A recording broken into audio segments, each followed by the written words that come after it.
Welcome to the Building on Purpose TubeCast, where contractors share how they build with intention, purpose, and impact. This show is proudly sponsored by our partners at property.com. We're live, brother. Are you in your office today in Texas? Or are you at home? I am. Nope, I'm in my office. Nice, man. So welcome to the TubeCast, the Building on Purpose, episode number 2. As I was just kind of talking to you in the green room, we launched episode number 1 last week with Adam Rossman from Honeybee. What a nice guy. And it's so funny as we learn more and more about our brotherhood, our Christian brothers in the roofing industry, sometimes by just having these conversations. And he was sharing why he built his business. He didn't want his son going to work for like Home Depot and wondering who he was going to serve. And I said, that's an interesting comment. What do you mean serve? And he goes, yeah, I just want to make sure that, that I created something that I could work with my son, be proud of, and him know that I'm his right-hand man still. And he just kind of opened up on why he went into the roofing industry. It was really cool. And really, folks, this is Randy Hurtado from DT Roofing down in Texas. I met Randy last year. What a great organization. So of course I reached out to Randy. I said, hey man, I've launched this TubeCast and I'd love you to come on in and share your story. So that's what we're here to do today, folks. Randy Hurtado coming in from DT Roofs.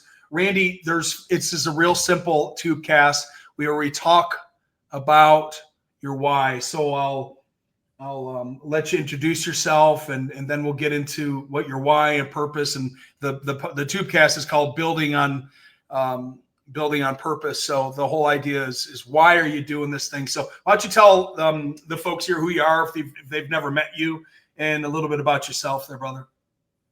My name is Randy Hurtado. I am a 48-year-old father of 6, grandfather to 4. Been with my bride since 1990. We were actually we have one of those old time stories where we started dating when I was 13 and she was 11, and it stuck. So got into our industry that we're currently in back in 2015. Jumped into a company that was already pre-existing since 2009, and absolutely love this industry, love serving our customers. And prior to that, I was an IT security software consultant for 20 some odd years, entirely different worlds, but a common thread, which is to serve. Yeah. And probably the IT side, because I know when I came down to meet you all, your organization is very tight with systems and processes. Yes. That was actually one of the, if you talk to my partner, Derek, he would tell you that's one of the things that I brought to the table was some technology and some process management that was needed badly within our organization. And it allows you to run a much larger company with a much smaller footprint. That's a good point. Let's touch on, I know this is a little bit off base for the TubeCast, but I went out and visited probably 10 clients last year, did kind of the same training that I did for you folks there. And the ones that I visited were very organized. From the moment that you came in the door, there was somebody was greeting, operations, processing, marketing. You have your commercial guy, like very systematic as you walk down the hall. I would say 10 out of 10 from all of the companies I went to go visit face-to-face last year and did some private training for, everyone had the offices set up very programmatically.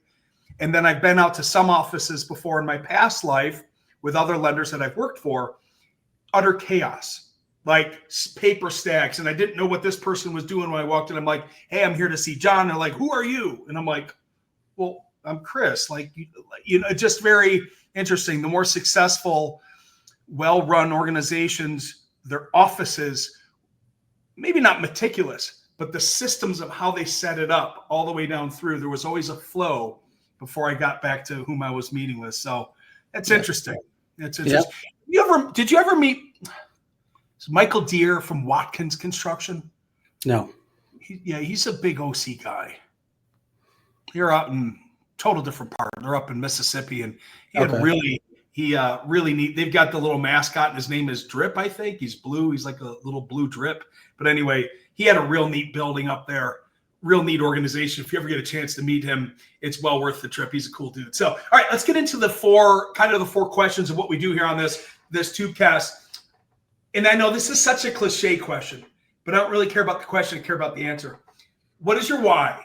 And let's start with like kind of the heartbeat on what your personal why is. Now, you obviously came from the IT side of the world into the roofing. So what was your why on why you made that move, Randy? Well, if you asked me back in 2015, my why was I needed a job. I was in that industry for over 20 years, and the company that my largest customer that I contracted with got bought out, and they didn't need my services anymore.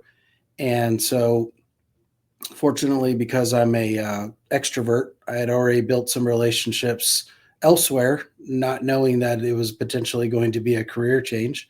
And that's how I ended up at DT Roofing. I went from rubbing elbows with Office of Secretary of Defense at the Pentagon to climbing up on residential roofs and helping customers get their roof replaced through their insurance. That's crazy. So just take me back. So did you actually get up on the roofs to do the estimates, or were you hammering the nail, or both? Oh, no. I was just, I was in sales. So I was not hammering the nails.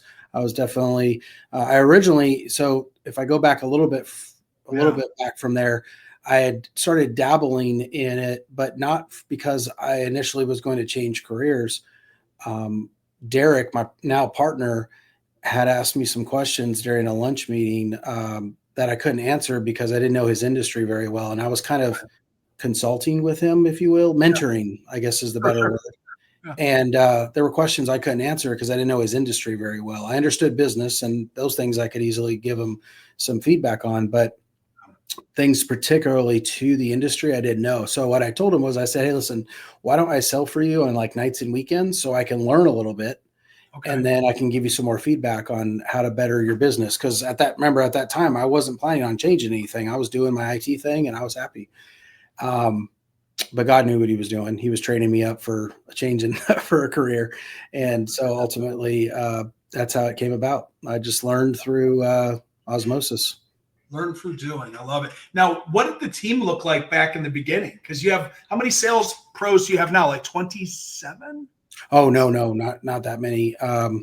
We have 12 on the residential side, 4 on the commercial side, and 1 on the construction side of our company, and then 1 on our garage door side. So roughly 20. About 20. Yeah.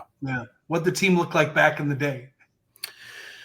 Back in the day, there was 2 salesmen and Derek and a repair guy. I love it. Yeah. That's slow, steady, positive growth. Yeah. No, Derek did a great job making the DT Roofing name well known. He was part of a large church that everybody knew Derek. So when they needed a roof, they called Derek.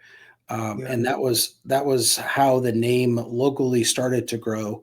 Where he wasn't proficient at was taking it beyond that, but taking it beyond the reputation of just the customers that used him.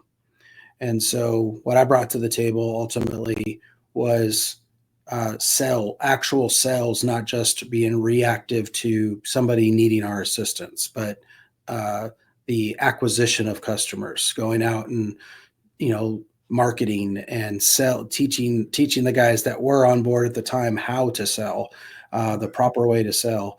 I was a salesman myself. In fact, up until about 2019, I was in the field.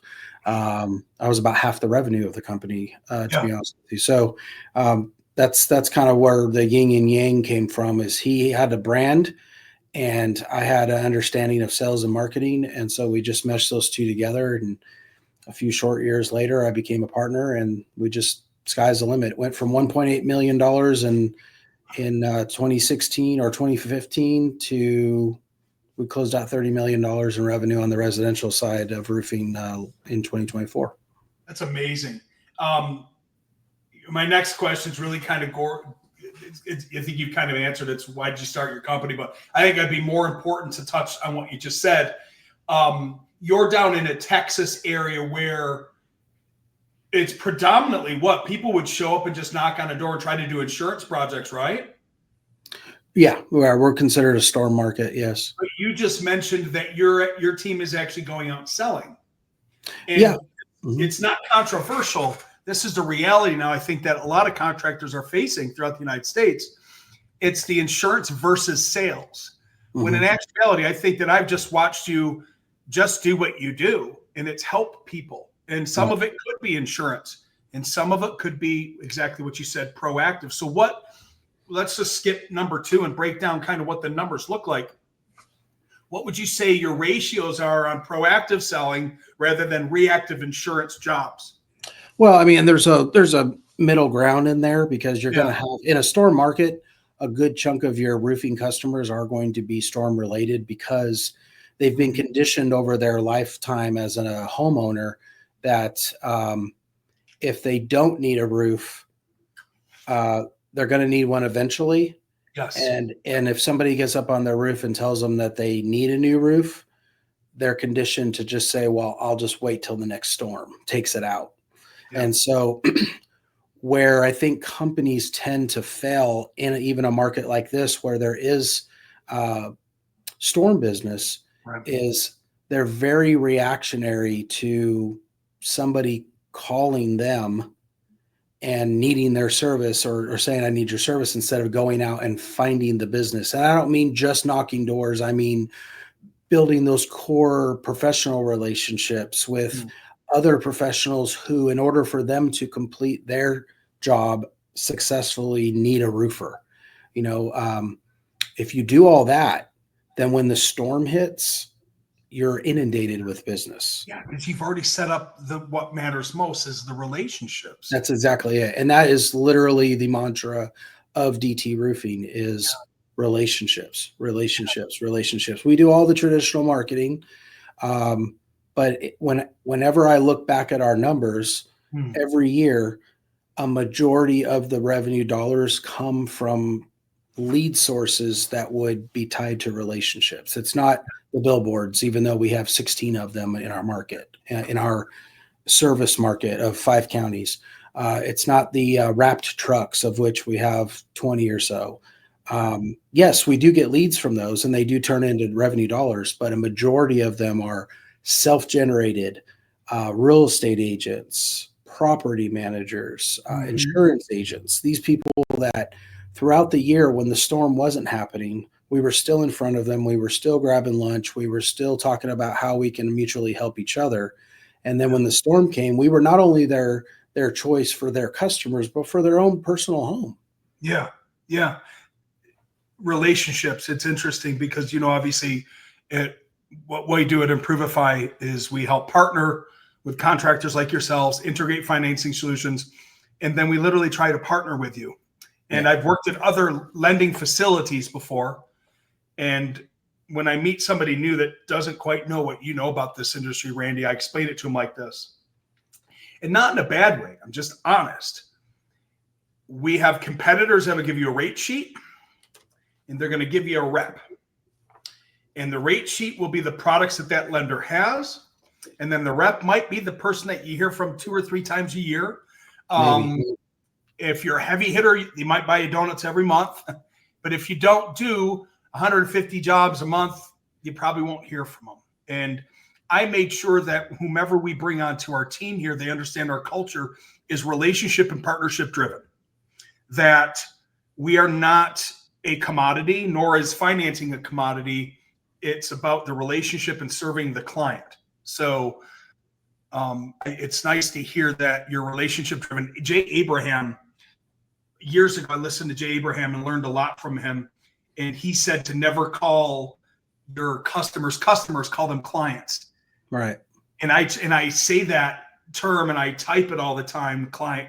People are like, what do you mean client? Like, you're not an attorney. But I don't want my partners like you and your team to ever feel like they're a commodity or a lead. Yeah. I want them to I look at it as a customer, as somebody that you tend to do a one-time transaction with, transactional. Yeah. where a client is somebody who you serve in your particular professional, you serve for a lifetime. Yeah. And that's our next question is, and I've got them written down because this is my second podcast. I don't memorize yet. So who do you serve? Tell us about your ideal client, and who do you love working with and why? Who do you serve? Now, I know who you really serve. We serve the Lord Jesus Christ. So let me reframe that. Who's your ideal customer and client? You know me way too well, Chris. So outside of who we serve and the why behind that, it's the residential or commercial client who has a need that needs to be fulfilled. That's not always wrapped around a full replacement. And I think that's another reason why we are successful in our market is the posture for a lot of roofing companies is, if it's not a replacement, it's not worth my time. Yes.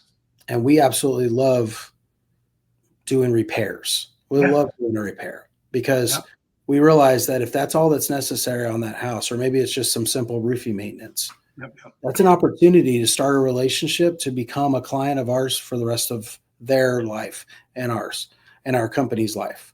And so we look at that as an opportunity, and we even look at free inspections. If we get off of a roof and there's nothing wrong with that roof, we're still just as happy because we know that if we do our job correctly, this is our client in the future.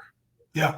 They're not going to, call somebody else because, we didn't answer our phone because we actually use our own internal call center now, but it used to be a service that we used. If sometimes, you get that text and it's my roof is leaking over my porch, and it's like, guys oftentimes will, I don't want to deal with that. I don't want to deal with somebody else's bad install, where I'm going to make a few $100. And we look at it a little bit differently. And that's why last June, after the storm hit in May, we did $6.5 million in revenue. That's a lot of roofing. It's the DT Roofing Client for Life program. Basically, wow. That's our and we carry that mantra or that ideology across all of our businesses. And so, big shocker, they're all successful. And when they have the local best of, where the community is the one that's voting on the best overhead door company or the best remodeling company or whatever, DT across the board, our companies win. Last year we won all four of our companies that were nominated in their categories won the category. And it's because we care. We truly do. It's not just about the sell and making a lot of money. That'll happen. That'll happen if you do your job correctly.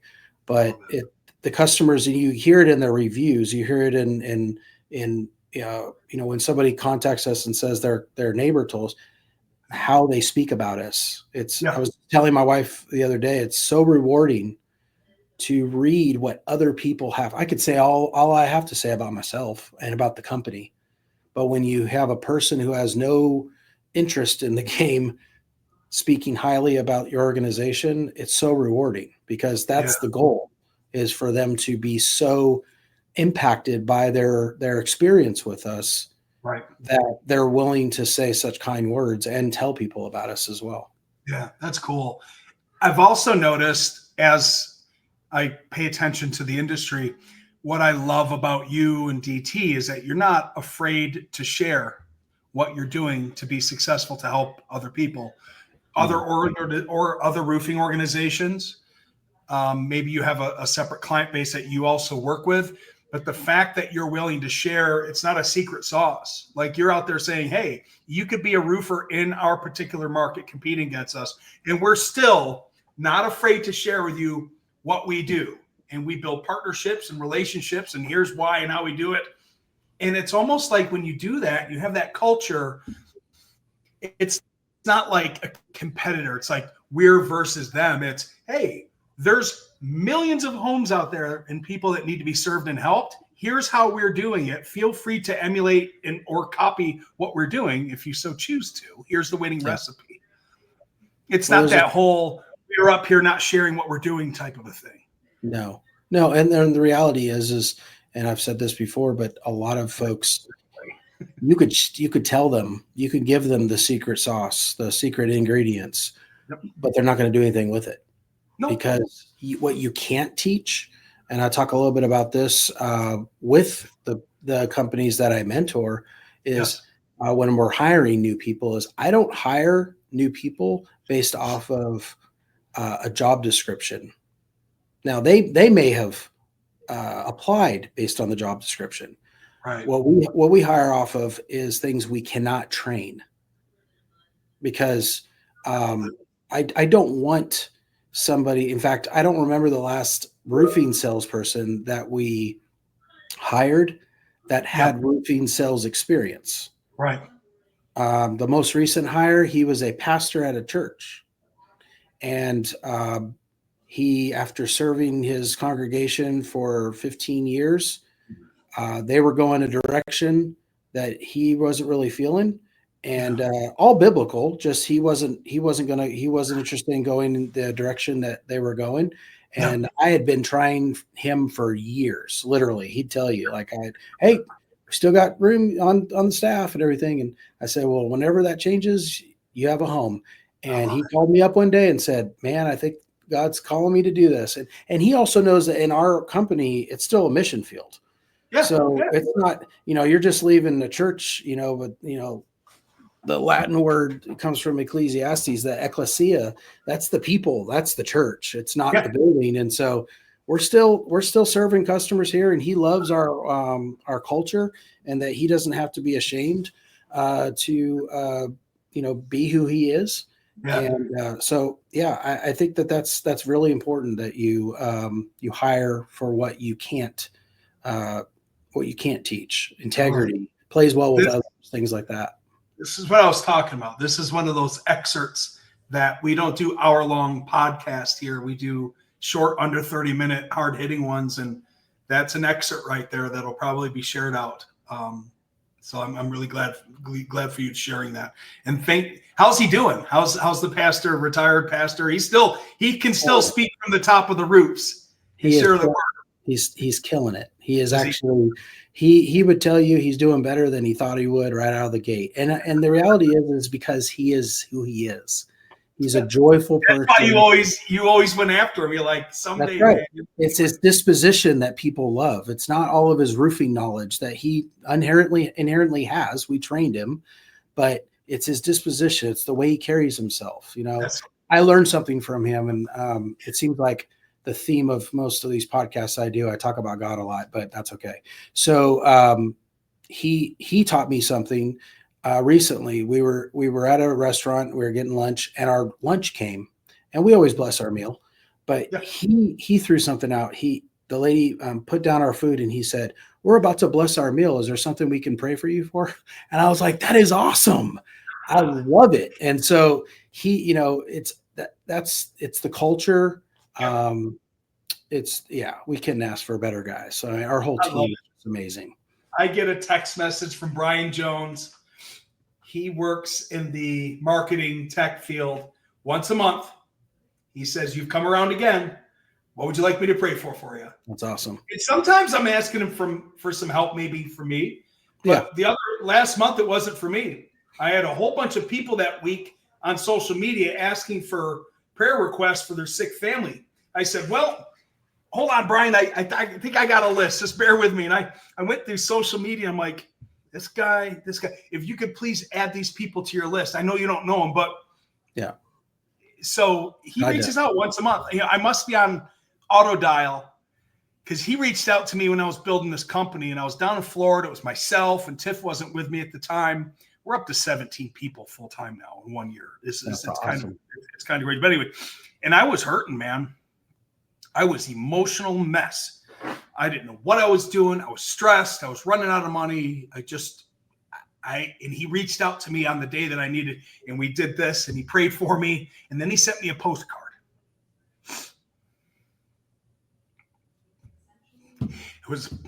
It was a postcard that did it. I was like, we did that. And then he sent me the postcard to follow up with a couple things. And I kept it on my computer. And it's just what I needed at that time in my life to get me over that crazy entrepreneurial hump. Yep. That hump. We all have humps. It's, life is a roller coaster ride. But man, I was just that feeling that you just felt. That's the reason why I mentor other roofing companies. Yeah. Because there was a time when I first started that I knew nothing about anything. Like I said, I understood business, but I didn't understand the industry. And there were people that I reached out to, and they were willing to impart wisdom onto me. And so it would be a natural thing to want to do the same for others. And so if I can even 1%, if they can get the feeling that you felt by that guy taking the time to pour into you, then that's why I do it. That's the reward that I get from it. It is. Yep. That's obviously and when he hears this, when he watches this, it's going to impact him. I promise you that. Just seeing your response to it. He's a great guy. I met him at Win the Storm. Like, there you go. Of all the places to meet somebody, Win the Storm, the negative connotations that thing had. I had to go and I was on a panel and I was speaking, and me and Ryan Groth, and he was there, and there was a bunch of us, and we just sat next to each other at dinner, and we felt the presence, and we stayed in touch after that. He's a great guy. So I've got one more question before we wrap it up, and then we do the full really fancy production of this and we go live with it. This one's kind of a loaded one, so pick what you'd like from it. What are your core values, mission, and purpose? Meaning, what principles drive you and your team to operate the day in and kind of the day out at your business? Now, I know the answer, so I'm going to be quiet. I'll let you speak to the crowd. Me personally, anything that I've, as an adult, I would say, not as a teenager, my focuses weren't as zeroed in as a teenager, but as I became an adult, I was a dad really early. While all my friends were out doing the 20s, I was a dad. And so I felt like, I'm 48 right now, I feel like I've been 48 since I was 20. And what I mean by that is my focus has always been about providing for my family, making sure that I bring my kids up where they're not lunatics, be a friend to them, but also be a dad first. And so it wasn't until my mid-20s that I started giving God a chance again, because I had kind of I was actually the worst position I could be in, where I was indifferent. I was on the fence, and the old adage, the devil owns the fence. And so it wasn't ironically, until we moved back to Texas, and we didn't know anyone. And I had joined the local volunteer fire department, immediately got 40 friends.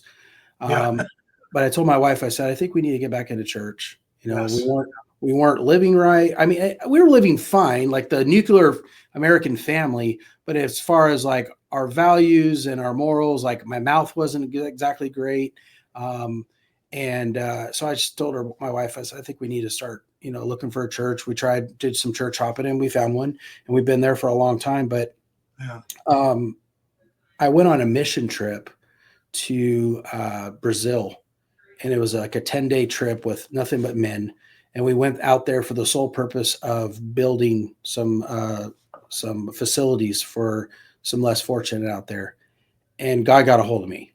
And service since then, service has just been my whole focus. And that was I was still in my IT security years and everything. And if you would have told me 10 years prior to getting into the roofing industry that we would be where we're at with our success and the amount of people that we've reached and stuff like that, I wish I would have gotten into it 10 years earlier, because in corporate America, I really didn't have the ability, the platform, if you will, to do what we're doing here and serving so many. We pour into, I'm on the board of a ministry called Mini Mansions that serve single moms and their kids. And what God's been able to do through that has been phenomenal. And it's the success of our company. We've been able to pour a lot into that. And so I would say that, we have obviously stated mission statement and core values and everything, but me personally, it's about service. It really Yeah. is. Love the act of service. My license plate is SRVNT heart. In Texas, they allow symbols. And so servant heart is what I want people to see when they encounter me, because it's a direct reflection of my creator. Oh, my lights just went off. Oh, I haven't been moving. Sorry. The creator stepped in. There you go. That was funny. So I have a light switch in my office where if it doesn't shut off, or if I don't move, it shuts off. I guess I've been sitting here so still that it didn't know I was in here still. That was good timing though, Lord. That was. But you came right in when you said it. And it's a reflection of our company. Derek, my partner, is like-minded. And so there was not that awkwardness where one partner is a believer and the other one's indifferent or not a believer or anything. So we're perfectly in line with each other. And so running a company, now we don't force it down anyone's throat either. For anybody who's not strong in their faith or not even a believer, I've had atheists work for me, self-described atheists. It's not a prerequisite to working here, but you're going to be around it. Like the reality is we're going to close our sales meeting with a prayer. We're going to close major company meetings and when we break bread together. And as long as you're okay with that, I mean, we're not forcing anything, but we host Bible studies on Thursday mornings, which you've attended actually. You attended one when you came down here. So yeah, that's awesome. When you're dealing with DT Roofing, you just know that you're dealing with a company that truly does care, and it's not just about getting that contract signed. Yeah. And as long as we do our job correctly, then there's no reason why this company shouldn't continue to thrive and God be glorified through it. I love it. Right. I love it, man. Well, thank you, Randy, for sharing everything. I really appreciate it. Thanks for having me on. Yeah, no, this is good. We're going to let you get back to work. I'll get this message out to everybody. So I really do appreciate it, brother. I'm so glad that you're in my life, man. I will say, and a little plug for Improvifi, that we are super excited as an organization to be able to offer financing. For so many years, we never offered financing at all, and we didn't realize what we were missing. The ability to give customers the opportunity to upgrade that roofing system or upgrade that project through the offering of financing has really been a huge shift to our brand. And obviously, as you know, what we've done with our marketing around that financing.